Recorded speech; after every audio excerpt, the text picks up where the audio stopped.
There we go. All right. I'm fairly tech savvy, but not not the best. So I think we've got this good though. Um, all right. So this is just a marriage strengthening class. I thought it would be really fun to do because it's the month of Valentine's Day, and why not just kind of focus on our marriages and strengthening our marriages. So thank you all for being here. Um, oh, there we go. I don't know how this yellow line got in there, but I think we might just have to kind of go with it. So hopefully that's not too distracting. Um, but anyway, what this class is about is really to get a clear understanding of our triggers and what's happening when we're triggered and why, that might create some disconnection. We will look at the marital dance, which is identifying the dysfunctional patterns. So hopefully when you're in it, you'll be able to identify the dysfunction and then quickly get out of it. And so from there, you'll learn new behaviors, communication, and then we'll go over some kind of fun aromatherapy techniques that will help you engage your spouse in a healthy way, which would hopefully enhance communication, connection, and less conflict. So I just wanted to introduce myself. Who am I? My name is Brooke Schmidt. I'm a licensed marriage and family therapist. I have a private practice here in Minneapolis, and I have been married for 15 years as of this year. I'm also a mom of three, and I can definitely relate to, the firsthand to the joys and struggles of both marriage and parenting. But I really do have a passion for helping people really like draw out your authentic self, which is just like a very boundaried, compassionate version of yourself. And I just truly believe whenever you can draw out your true authentic self, that every relationship will be easier and be better, less conflict, and all of that. So, a lot of this, even though this is a marriage class, a lot of this is still looking inwardly. So, it's really looking inward and what do I bring to the table? And it's really amazing when both people in the relationship really look inward and go, like, what am I bringing to the table? So, which actually brings me to a point I should mention. Although it is beneficial to have both you and your spouse watch this together, it's not necessary. And you will get the recording. So even if your spouse is willing to watch it, that still is beneficial. But research does show that if you clean up your side of the line, with the tools and skills that we'll talk about, you actually have a 91% chance of that interaction going well. So if you react better, there's a 91% chance that your spouse would act better. And sometimes that might not be like, you know, the first time you do this, but over time, if you keep working on yourself, there's a really good chance that they'll start to just react differently in a better way. So, so that's why, I mean, although it's beneficial, it's not completely necessary. So, I always like to just throw that out there. This is kind of a like an inward focus class, I guess. So, anyway, I just a little brief background. I have extensive training in trauma work and relationships, relationship trauma. And some of that includes EMDR, which is eye movement desensitization and reprocessing, some training in the polyvagal theory, which is really looking at nervous systems and how we go into fight or flight or freeze mode. And then I have training in the work of Pia Melody and Terry Real and John Gottman, which the umbrella would be all couples work and codependency. So training in all of them. And then lastly, I do have some training in the aroma freedom technique, which is a technique using essential oils to process emotions. So we can go ahead and just start diving in. Um, the the essence of all relationships is going to be harmony, disharmony, and repair. And, or in other words, like closeness, disruption, and closeness.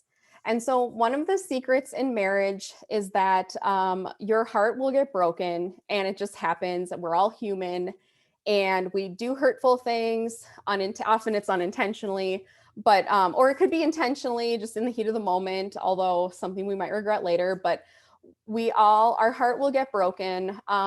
Sometimes multiple times, but that's where it's harmony, the disharmony, and then repair. And then it goes back to harmony. So it's just kind of the cycle of relationships. And if you think about it, it's kind of, this goes with our kids, our spouses, our families, maybe even friends. And so it's just kind of the cycle of relationships.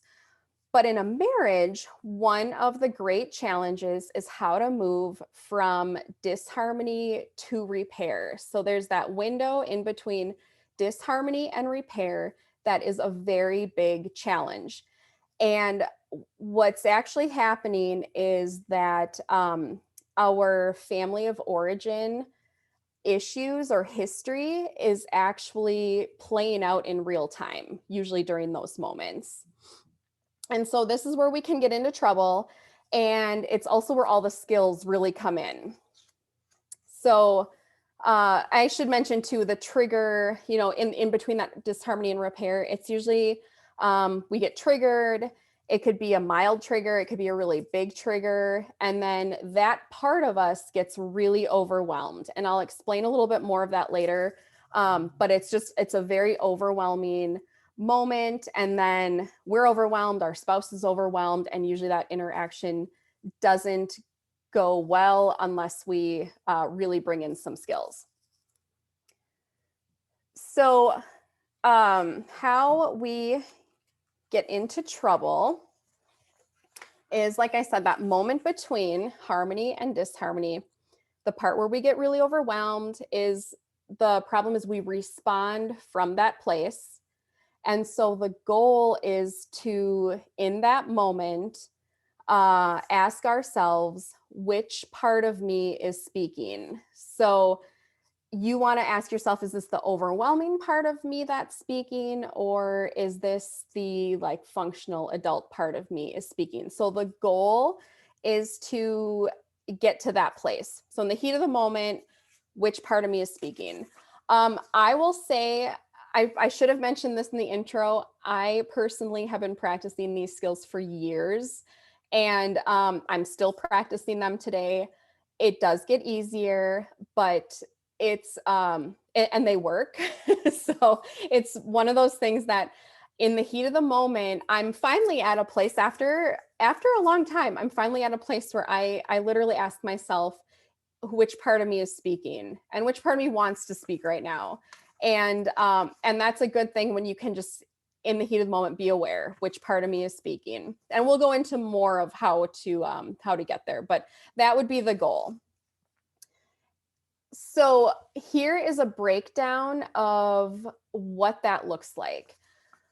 The parts of us are going to be the adaptive child versus the functional adult.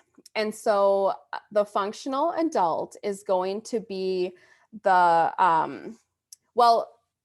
functional adult is going to be the prefrontal cortex part of us. It's that part of the logic part of our brain. The functional adult will breathe through triggers. It's interested in being relational. Our functional adult is very boundaried and is not coming from a place of like better than, like I'm better than, or less than the other person. The functional adult is really interested in preserving the relationship and is really interested in hearing what the other person has to say from maybe a curiosity. You don't have to agree, but just interested from a curiosity standpoint. What do they have to say? So that would be the functional adult part of us that, of course, we want to speak from, but that's the non-triggered part of us, the prefrontal cortex. So the problem comes in when the adaptive child part of us takes over. So the adaptive child part of us is going to be an old trigger. Usually this comes from family of origin. It could be, well, it's the part of us between, it could be like 5 years old or between 5 and like 18 to even 20-ish, kind of around that age. So it's just the part of us that adapted to what's called either relational trauma, or in some cases it could be abusive, like blatant trauma. But it's the part of us that is just activated. And so when I say relational trauma, what I mean is, let me think of an example. Like if I'm 15 and I want to go to the mall with my friends and my mom says, just no, nope, you're not going. And as a 15-year-old, if I feel like there's not a good enough reason, I don't understand, and I might start getting really irritated and thinking life is not fair and getting all worked up. Uh, if things like that maybe happened over and over a little bit, that could even be a relational trigger or a trauma trigger. So then I might feel like my mom is not being reasonable. And so then I grow up, I get married. If my husband or spouse says, like, no, we're not doing that, that 15-year-old might get activated thinking, well, he's being unreasonable. And then I would respond from that place. So that's kind of what I mean with adaptive child. It doesn't have to be any huge significant event that happened in childhood. It could be something that might be really hard to think about where that root wound would come from. In a way, I mean, it matters where it comes from, but it doesn't. In a way, for our purposes in this class, we really just want to identify when that part is speaking. So it's just, is this my functional adult or is this my adaptive child speaking? So the ways to identify the adaptive child is, it's just this immature part of us that is just not interested in being relational or having relationship skills. It's the part of us that's only interested in self-preservation. The adaptive child is really what's happening in our brain is the prefrontal cortex kind of goes out the window, and all of a sudden we get triggered. And some people call it an amygdala hijack, because the amygdala part of our brain is kind of where the fight or flight is activated. But really in that limbic system, which is the emotional center of our brain, we get hijacked, the trigger takes over, and then we start to move into these losing strategies. So, I mean, just to kind of sum up, one of the bitter pills to swallow is that the functional adult part of us is the only part of us that's interested in being in an intimate relationship. And that's the part of us that's going to get us what we want and what we need. And the other person too. So the adaptive child is just not interested in being in a relationship, not interested in relational skills. It just wants to do what it wants to do. And this is where we'll move into going over some of the losing strategies that the adaptive child likes to do. Well, I guess I should mention too, just to point back. So like when we are in disharmony, we do have a really hard time going back into our functional adult. So when we're in the disharmony, between the disharmony and repair, we really do have a heck of a time getting back into repair, because our functional adult is the one who's going to repair. The adaptive kids, they don't really care about repairing. So this is where, again, just kind of identifying when that adaptive child comes out. And these losing strategies in relationships, if you're in any of these, there's 5 of them I'm going to go over. If you are in any of these, that would be the adaptive child. So the first losing strategy would be needing to be right. And what this might look like is interrupting the other person, ignoring the other person, talking to the other person, or, your spouse, when I say other person, but talking about how wrong your spouse is, how, uh, at a toxic level, it could even be, instead of saying I'm mad, it would just be like, you're a jerk, or you're this, or you're so rude, or, whatever it might be. It's a lot of like, it's a lot of talking about what the other person's doing wrong. And so all of this is from the work of Terry Real. It's from his book, The New Rules of Marriage, which I would highly recommend. But he would say in his book, he says, with this losing strategy, do you want to be right, or do you want to be married? Because there's really no room for being right. If you're right, someone's wrong, and then it turns into this like winning or losing, and it's just, nobody wants to be in that. So if it's just thinking, if you have the losing strategy of needing to be right, it's really thinking, do I want to be right, or do I want to be married? The adaptive child wants to be right, because the adaptive child's all about self-preservation. But the functional adult really doesn't care about being right or wrong. It's just hearing each other. You don't have to agree with anyone's perspective. It's just hearing and discussing it in your functional adult. But that would be the losing strategy, the first one. The second losing strategy is called unbridled self-expression. And this one really looks like venting gone too far. So it kind of goes into like, let me tell you exactly and precisely how wrong you are and how horrible you've been to me. And you just kind of go on and on and on. It's very boundaryless. And it doesn't bring solution. It's just kind of like, here's how awful you are, and now I feel better for saying all of that. But the other person's going to not feel great. So ironically, it's this idea that if I can vent, I will, it'll help me feel closer. It's just this dysfunctional idea that if I can just say what's ever on my mind, that's great, and that'll bring closeness. But really, it pushes the other one away. So you might feel better and you might feel closer, but the other person doesn't, and there'll still be that distance. So with this, it is okay to vent. You just want to do it in a very boundaried way. And ideally, you'd want to find some sort of solution. So, it's kind of like it's kind of a balance of like venting a little bit, but also finding a solution. So the next losing strategy would be controlling your partner. And this one could be something like making demands, like you owe this to me, or it could be manipulation of some sorts. It could be guilt trips, passive aggressive behavior, things like, if you really loved me, you do XYZ. Or this one's actually a common one. I think this one's kind of sneaky.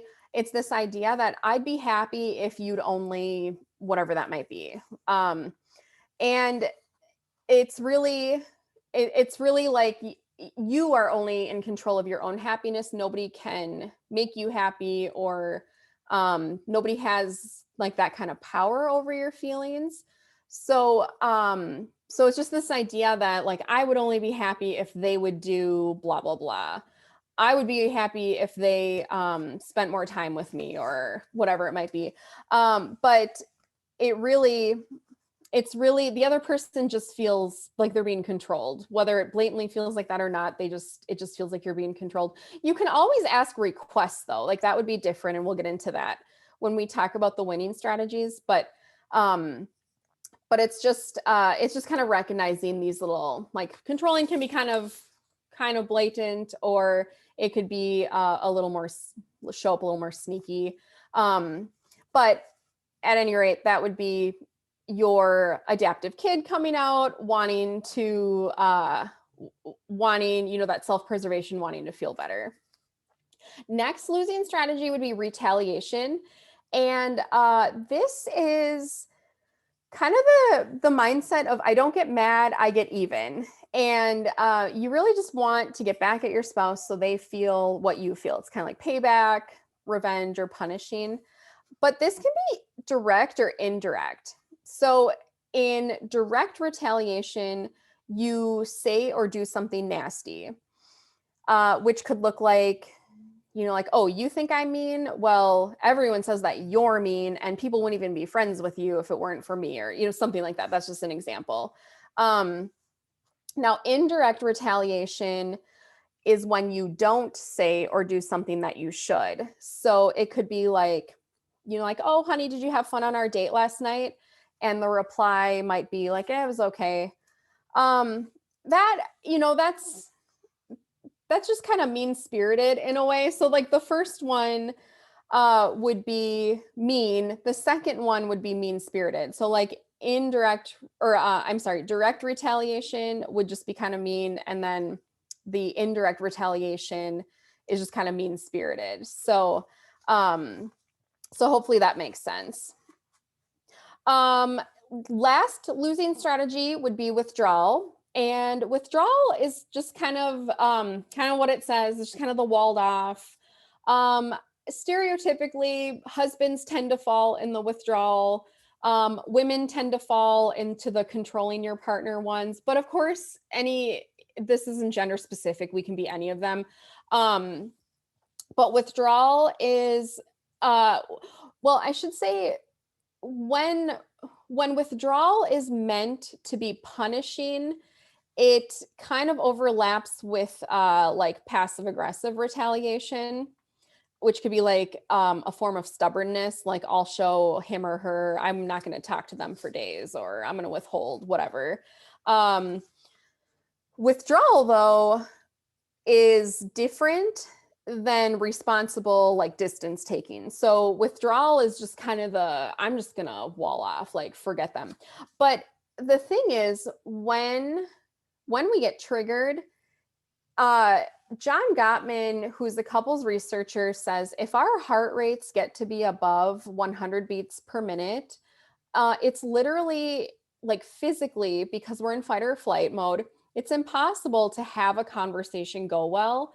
So you do want to take a break, which would be different than withdrawal. Taking a break would be saying, I need to take a break, or I need to take a timeout. I'm really triggered. I need to take a timeout.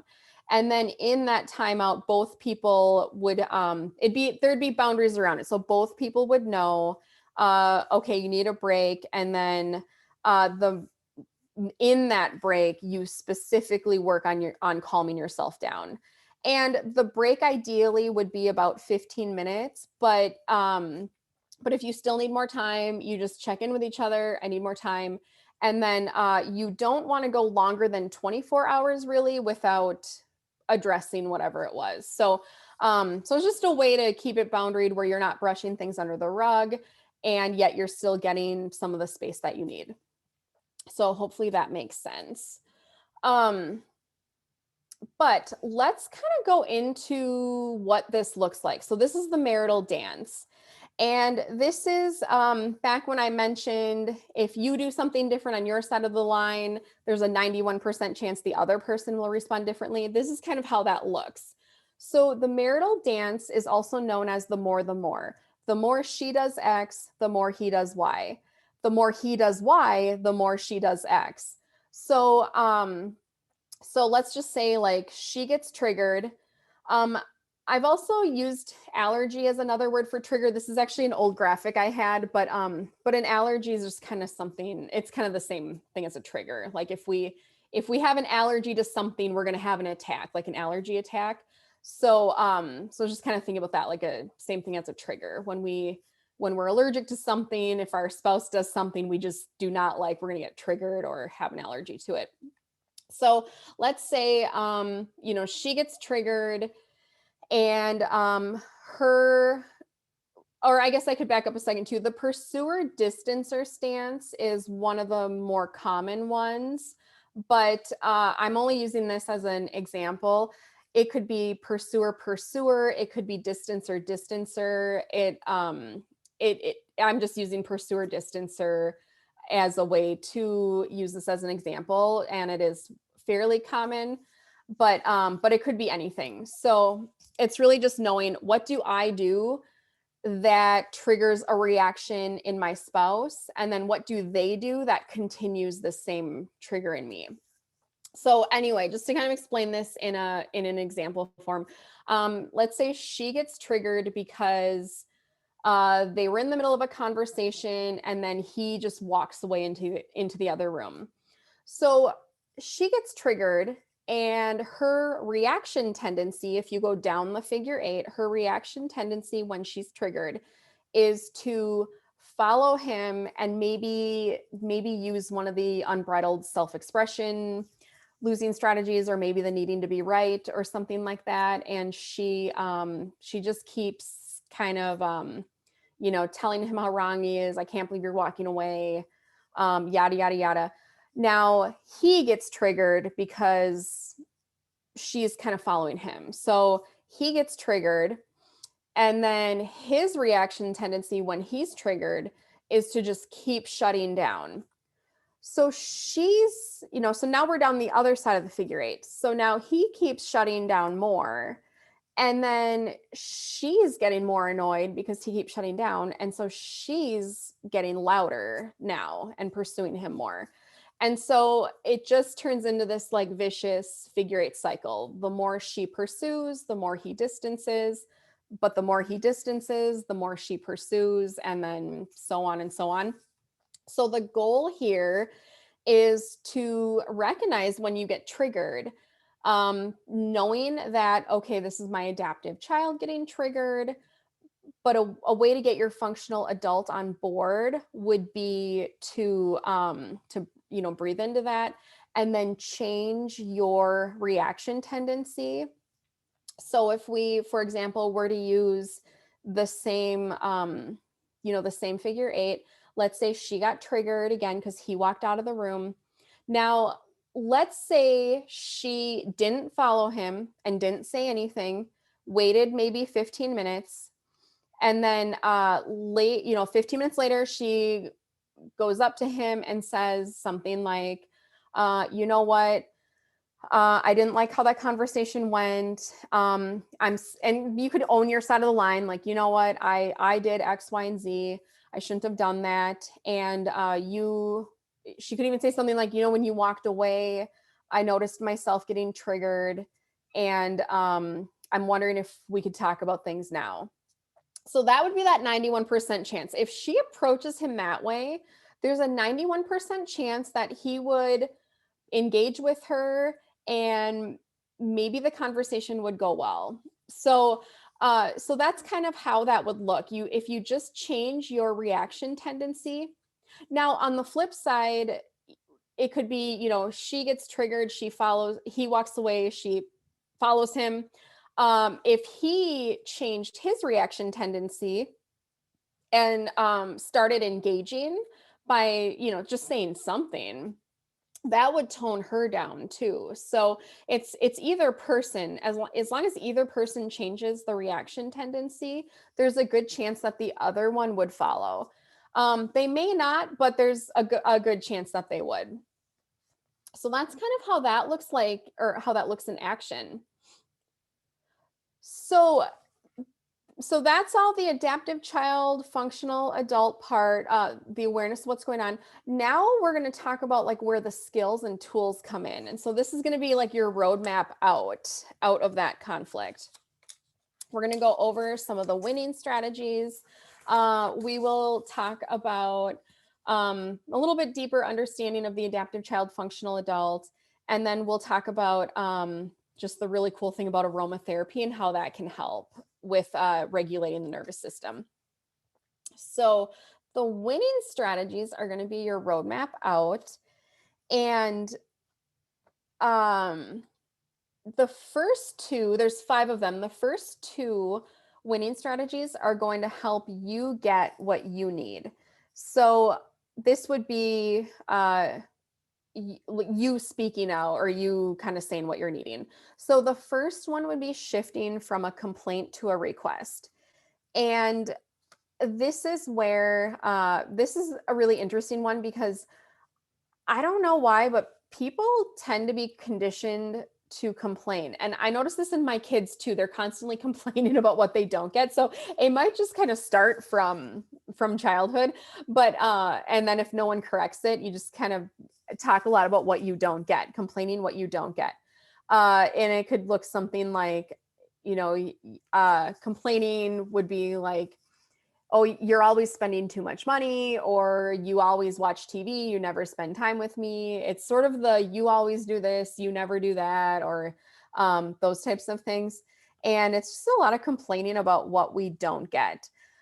What you want to do is just notice that. Am I talking a lot about what I'm not getting? And then shift that into asking for what you are needing and what you are wanting. So instead of the like you're spending way too much money, it would be, I really need you to sit down with me and can we talk about a budget? I'm noticing I'm getting a little anxious about the budget, and I'm really needing you to just watch what you're spending money on, or something like that. Or instead of you always watch TV, it's or you never spend time with me. It's, you know what, I noticed we haven't really seen each other a lot lately. I'm wondering if we could spend some time together tonight, something like that. Sounds a lot better that way, just asking for what you're needing instead of complaining about what you're not getting. And asking for what you're needing is just a little bit more clear. It's pretty clear cut what you're wanting or needing.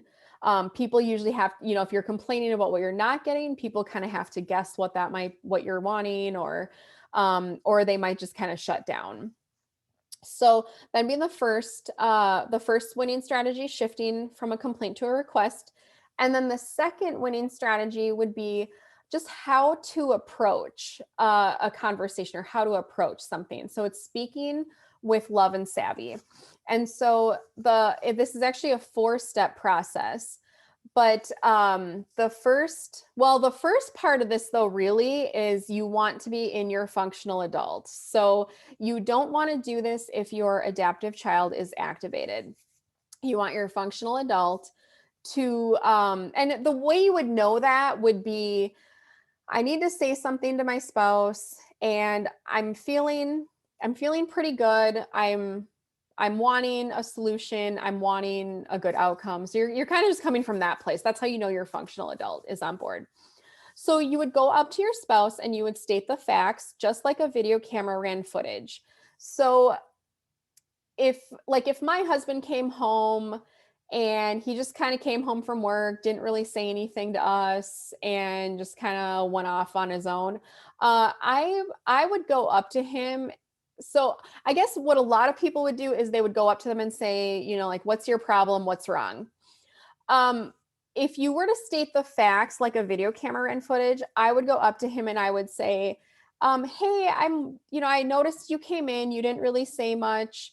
And then you just kind of like went off in the other room, and that's not normally like you to do that. And so that would be just stating the facts. Like, I saw you do this, I heard you say that. Really, like, if a video camera can spit out the footage, that's what it would be. And that would be the first part. So it really just lowers defenses that way when you state facts, because nobody can really dispute what the facts are. So the second part, the second step would be, I say that, state the facts. Now I want to state the meaning I made up. And this is just your perception. You're owning that it's your perception. You're owning that you could be wrong. It's just where your head went. It's the story you told yourself. It's the narrative in your mind. However you want to look at it, it's just the meaning you assigned to what just happened. So with that example, it would be, you came home, you didn't say hi, or you didn't say anything to us, and then you kind of wandered off into the other room. And the meaning I made up about that is that you're upset about something, or we did something wrong, or I'm whatever it might be. So whatever the meaning is that you made up. And you could actually stop there for these littler conversations. You could actually stop there and then talk about it. But if it's something bigger, or even for littler ones, you could continue on with the 4 steps. You could go into step number 3, which is how I feel about it. So in the same example, how I feel about it is I feel a little anxious, or I feel a little bit fearful because I'm not sure what's wrong. I'm not sure if I did something, or if you had a bad day, or if you just need time to yourself. And then what I need in the future would be the fourth step. So what I need in the future is, if you need some time to yourself when you get home, just let us know how long you need, and kind of like what's going on. So hopefully that makes sense. This, like I said, it's kind of a four-step process, but I use the step number two all the time. I use that one just for clarification, or just anything. All the time I'll use that now. It is it is like learning a new language. So this is something that is, you can kind of make it to be fun to practice with each other, and just, try using it. I remember the first time I used it, and I mean, this was years ago. I was blown away at how well it worked. So, and I'll have clients say that too. I mean, I've had clients come in and say, okay, we used this and I could not believe how well the conversation went. So this really is a nice four-step process. You can use it with your spouse, or you can really use with anyone. It's really a way to communicate on your side of the line. And the beauty of it is it really does work with anyone. So those are the first two steps. And then the second two, or I'm sorry, first two winning strategies. The second two winning strategies are it's how you can give everything that you can. So the first two would be talking about what you're needing, and then the second two would be how can you help. So this would be when your spouse comes to you needing something.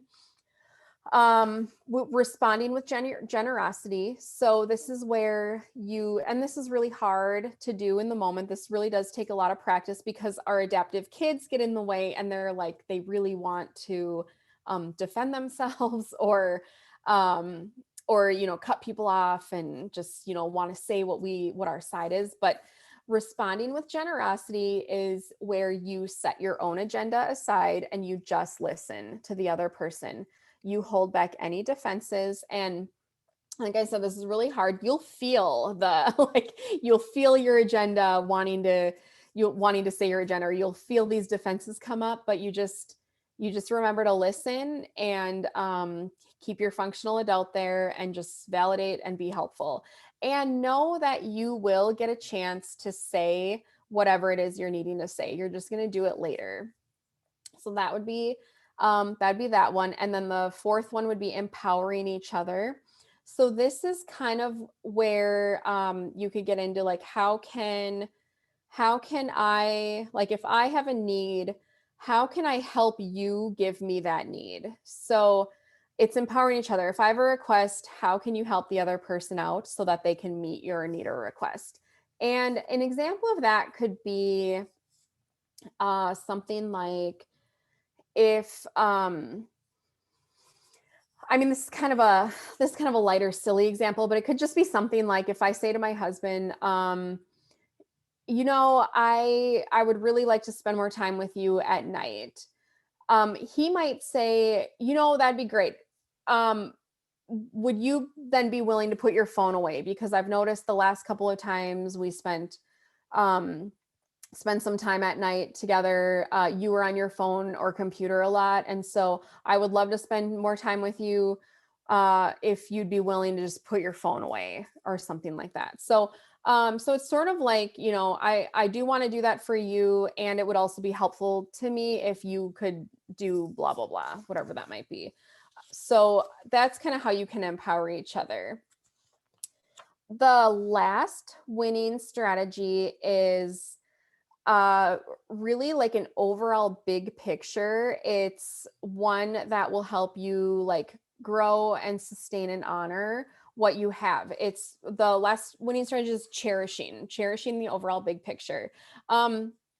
This could also be called like a positive override.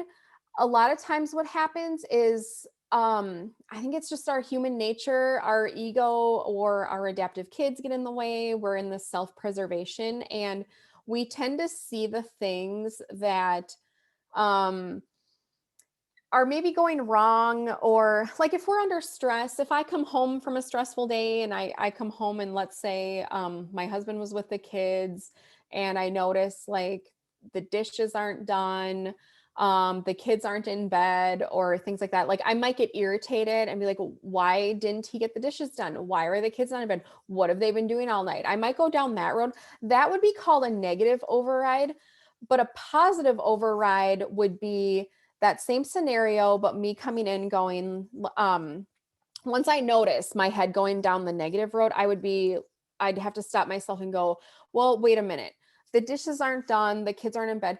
Maybe he was really stressful. Maybe something happened. Maybe they're just having a really fun time and he didn't get to the dishes and they're having so much fun. They just haven't gone to bed yet. Or maybe the kids wanted to say goodnight to me before bed. It could be, that'd be more the positive override, just anything that, and kind of a curiosity, like I don't know what happened, stuff's not done, but I don't know what happened, and it's okay, it'll get done. So so that would be like a positive override, but really the cherishing big picture is always looking for like the positives, coming from a place of appreciation, coming from a place of gratitude, and just looking for things to cherish in your marriage. I a lot of this it could be as simple, thank you for making dinner, thank you for doing the dishes, thank you for paying all the bills on time, thank you for working so hard, thank you for mowing the lawn. I mean, it could be any of those. It's one of those things that both people are running the household and both people do their tasks and get things done.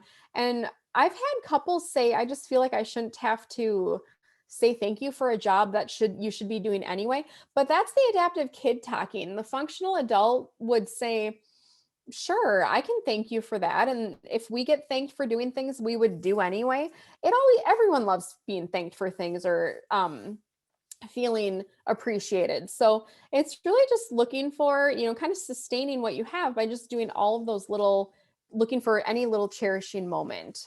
So that would be the fifth one. You can probably see with the winning strategies how it really is our functional adult. I mean, obviously the winning strategies are all about the relationship, putting your, kind of, in a way, putting your own needs second, and really listening to the other person, but also knowing that when you can really help out the other person, it really circles back to benefit you too. It's kind of like when one person's feeling pretty good, the other one should be feeling pretty good too. So they're all, kind of a win-win for everyone. But that would be the goal. That would be what you want to get to, is those winning strategies. So the kicker though is all of this is so much easier said than done. Why does asking for what you want or what you need feel so uncomfortable? And it really is because complaining and arguing, and in some cases, even getting downright nasty, actually feels safer to us than making a simple request. It's totally from the adaptive child stance. It's self-preservation. It just feels better being mean, because when we ask for what we need, we feel vulnerable, like we're setting ourselves up for possible disappointment or rejection, and it doesn't feel good to at first it doesn't feel good to feel that way. But if you kind of like step out in this vulnerability, uh it actually is really a good thing, of course. So one thing is, like, you could risk shaking up the relationship by daring to rock the boat. Rocking the boat is actually a good thing. Conflict done well is actually a good thing, because good conflict will grow intimacy. But for many people, the conflict is terrifying.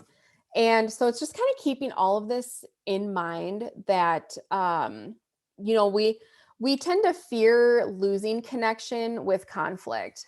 But the kicker is that's exactly what avoiding the conflict brings. It brings disconnect. And so the goal is really activating your functional adult, which is going to feel a little bit vulnerable at first, but it's also owning that you do have wants and needs. And so that can actually be a hard thing to think about too, knowing like I really do have wants and needs. And it's okay to ask for these wants and needs as long as they're fairly reasonable.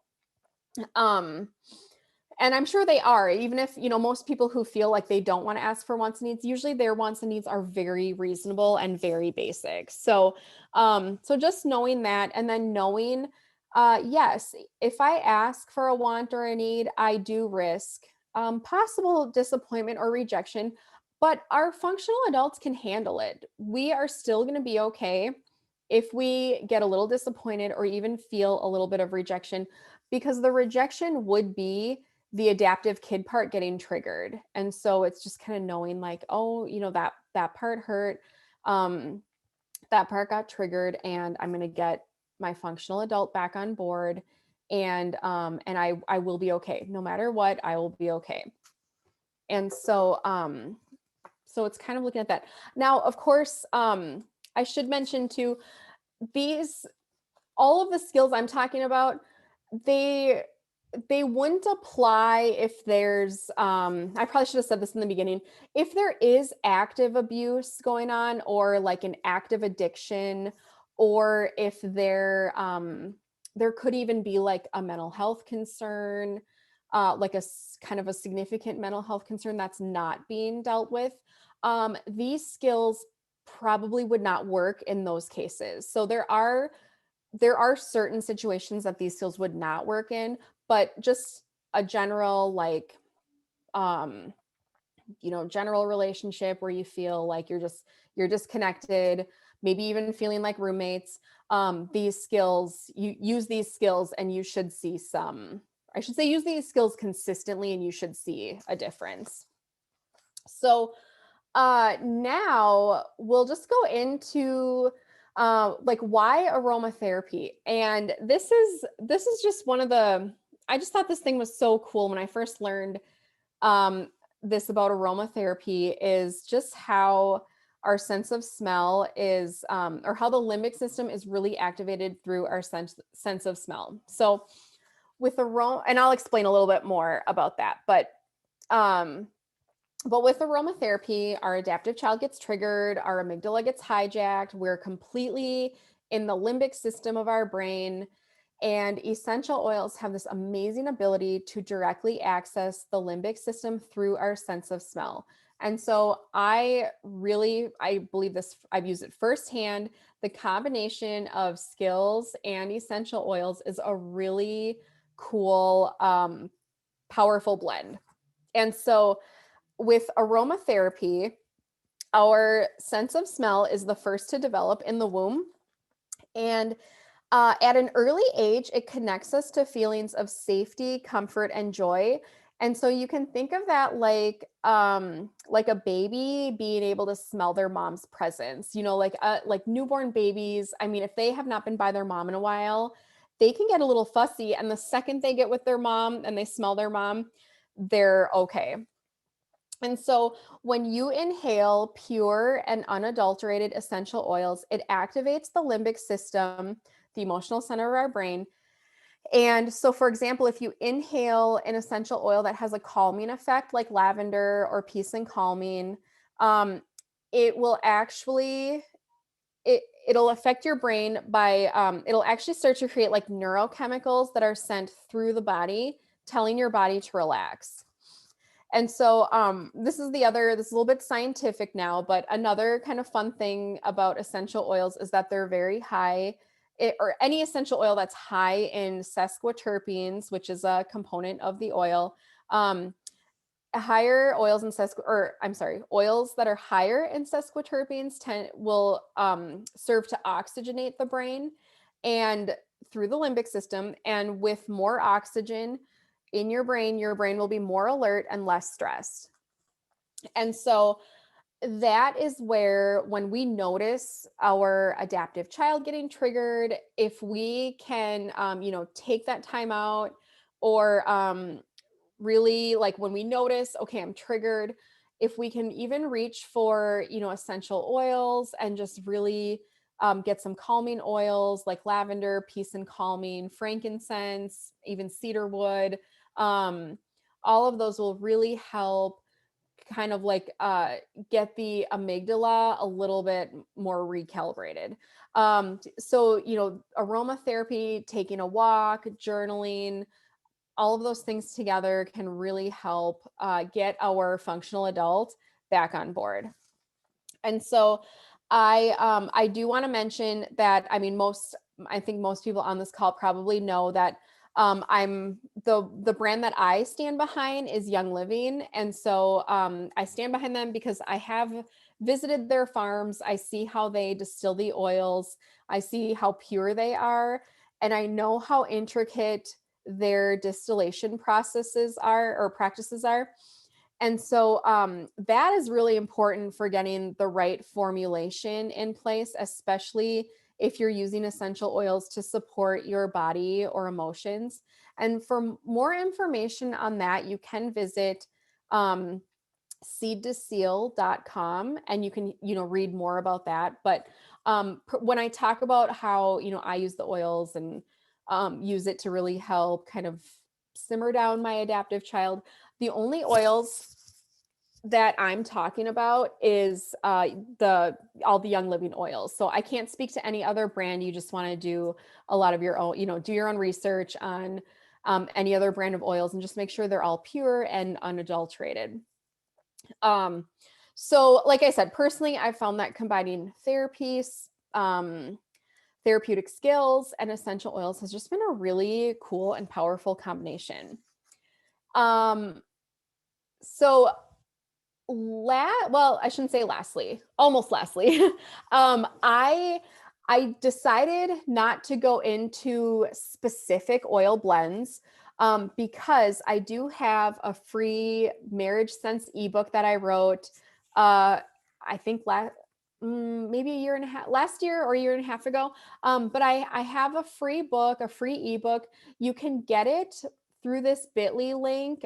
It's just bit.ly/Marriage Sense ebook, and you can download it. I have a bunch of blends in there. I put the table of contents here for an example, but there's like the talking blend, the open up and tone it down blends, the romance blend, the tension blend when you're in those conversations that have a lot of tension.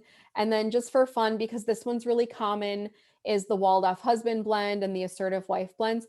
But I will say in my relationship, I'm the walled off person. So I kind of go against the stereotype, but if you're more, if the wife is more walled off, you just call it the walled off wife blend. And maybe like the assertive husband blend. But you can download that, and I will, when I send out the recording, I will also put the link to download this in that email so you can get it that way too.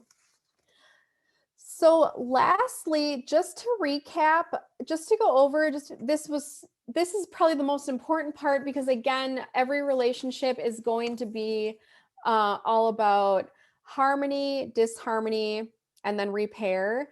And so you really want to get to know your adaptive child. The first goal, if you walk away with anything, the first goal would be in between that disharmony and repair. When did my adaptive child get activated, and how do I get my functional adult on board? So just to quickly recap, the adaptive child is going to have that knee-jerk, triggered knee-jerk reaction. It's going to be like I always tell people, if you're in the middle of a conflict, just do the opposite of what your knee-jerk reaction is telling you to do. Whatever you want to do, just do the opposite. Because chances are pretty good that your knee-jerk reaction is going to be your adaptive child. So adaptive child will have the knee-jerk reaction, will be all about self-preservation, protection mode. The adaptive child can also show up as being very rigid, black and white, relentless or harsh, not relational. Adaptive child will react versus respond. And the adaptive child can also feel very flooded or numb. So kind of like the withdrawal, like just shut down, or in the fight or flight mode, more like defensive. The adaptive child can also feel very scared and hurt. So those would be the traits you'd want to look for with the adaptive child. The functional adult is going to take deep breaths and really breathe through that trigger. The functional adult is also going to be very boundaried, and boundaries in that type of conflict would be you only take in what's true for you and then you leave out what's not true for you. And you just kind of let anything that's not true, just let it bounce right off of you.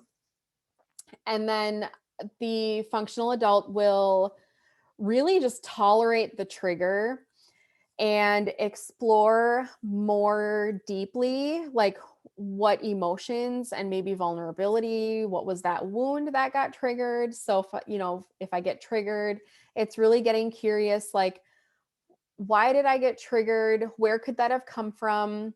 And in that trigger, how old did I feel? Did I feel like a teenager? A teenager is going to want to fight back.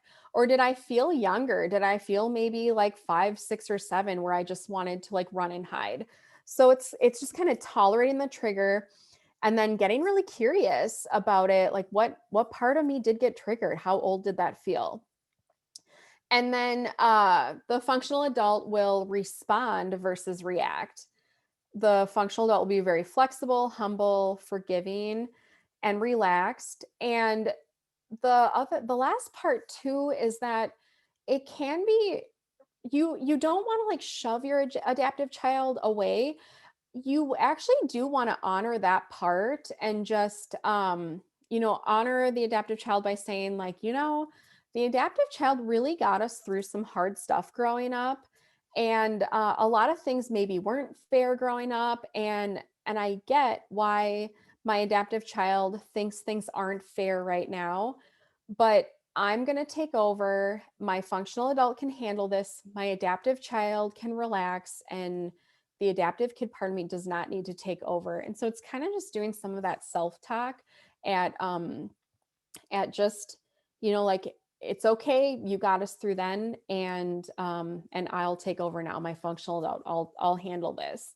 And so even just like I said, I've been practicing this for years. I mean, this is a daily practice for me. So it's not necessarily like like I'm going to do this once and then I'm good. It's really just a way to kind of like the way we do things, retrain ourselves, and really just adopting this as like our new language in a way. So really just actively working on this as much as you can. And if you do that consistently, I would guarantee you'll notice a lot of changes for the better. So that really kind of wraps up. Where you can find me is I have my email here. It's brooke@brookschmidt.com. If you have any questions that you thought of later, or you just want to reach out and ask me anything or anything you've noticed, that is my email. And then I have my social media accounts and my websites on Instagram, my Instagram handle and my Facebook page. It's at Healthy Sense. And then I do have a Facebook group, which is Emotional Sense, and that'll be linked in the email that I send out. But you could search Emotional Sense and see if you can find that group. Otherwise, it'll be in that email.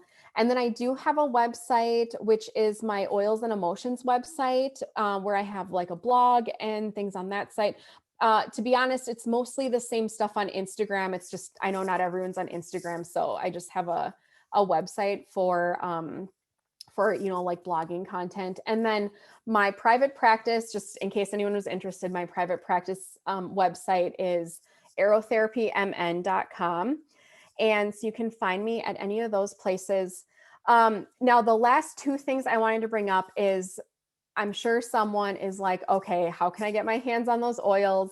And if you do not have oils and you want to know how to get some, either reach out to me directly and I'm happy to help you. Or if someone invited you to this class and they use oils, just go back to whoever invited you who uses oils, talk to them. And if you don't have anyone, definitely send me a message and I will help you out with that.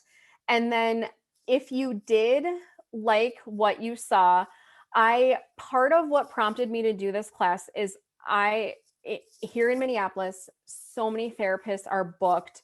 I know I'm actually currently fully booked at the moment, and there's just such a need for therapy right now. It's been a really tough year on so many people and so many couples, and so I thought if I could just do, a quick little here's just some tips to get out of any type of conflict and um how to help your marriage be a little bit more balanced and in harmony. I just wanted to do that, to offer that. And if there's enough interest, and I will have I will have this in the email that I send out with the recording as well. But if there's enough interest, I might do like a group, kind of like a group program, just like a shorter term group program. It's not therapy, but it would be more like how to really dive in and work on these skills and how to really get your adaptive kid a little like softened or a little bit more corralled, and then how to really get your functional adult on board. And so if there's enough interest, I'm just kind of collecting a waiting list right now. And I'm trying to find creative ways to kind of like help more people where when there's just, it's just so hard to get in to see a couples counselor right now, or those types of, or that, just to get that sort of help. So I'm happy to, if, like I said, if there's enough interest, put together something that would be pretty cost effective, and then it would help. A group work is just so powerful. It helps multiple people at the same time. So that is all I have. Thank you so much for coming. I am going to um, stop sharing, and if I can figure out how to stop recording.